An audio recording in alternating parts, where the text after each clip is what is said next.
ದೇವ್ರೆ ಇವತ್ತು ನನ್ನ ಮೇಲೆ ಯಾವ ದೋಷ ಅದಪ್ಪ, ಇವತ್ತು ನನ್ನ ಮೇಲೆ ಯಾವ ಶಾಪ ಅದ, ಇವತ್ತು ಯಾಕೆ ನನ್ನ ಕೆಲಸ ಆಗಲ್ಲ ಉಂಟು.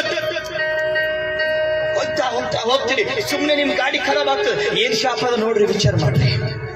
ಕೆಲಸ ಆಗ್ಬೇಕಂತ ಹಣ ಕೊಡ್ತೀರಿ, ಆ ಕೆಲಸ ಆಗ್ಲತ್ತಿಲ್ಲ, ಯಾವ ಶಾಪ ಅದ ನೋಡ್ರಿ ಅನ್ಸತ್ತೆ.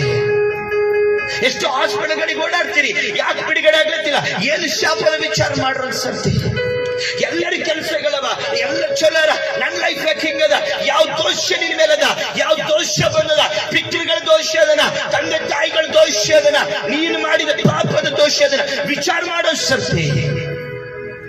ಹಲ್ಲೆಲೂಯಾ. ಆರಾಧನೆ, ವಾಕ್ಯ, ಪ್ರಾರ್ಥನೆ ನಾವೆಲ್ಲ ಹೋಗ್ಲತ್ತಿ. ಕೆಲವೊಂದು ಟೈಮ್ ನಿಮ್ಮ ಮೇಲೆ ಶಾಪ ಇತ್ತಂದ್ರೆ ನೆನ್ಪಿಟ್ಕೊಡ್ರಿ, ಕೆಲವೊಂದು ಟೈಮ್ ನಿಮ್ಮ ಮೇಲೆ ದೋಷ ಇತ್ತಂತ ನೆನ್ಪಿಟ್ಕೊಡ್ರಿ. ಆ ದೋಷ, ಆ ಶಾಪಗಳು ಇತ್ತಂದ್ರ ನಿಮ್ಗೆ ಕೆಲವೊಂದು ಟೈಮ್ ಬಿಡುಗಡೆಗಳಾಗದು, ನಿಮ್ಗೆ ಅದ್ಭುತಗಳು ನಡೆದು, ನೀವು ಮೇಲೆ ಬರಲ್ರಿ, ಅಭಿವೃದ್ಧಿ ಆಗದು. ಯಾಕ? ಆ ದೋಷ, ಆ ಶಾಪ ನಿಮ್ಮಲ್ಲಿ ಇರ್ತದೆ. ಹಲ್ಲೆಲೂಯಾ. ಆ ದೋಷ, ಆ ಶಾಪಗಳು ದೇವರು ತೆಗೆದಾಕಲಿಕ್ಕೆ ಶಿಲುಬೆ ಮೇಲೆ ಬಿದ್ದಿ ಪ್ರಾಣ ಕೊಟ್ಟ ಚಾಪಳೆ ತಡಬೇಕು.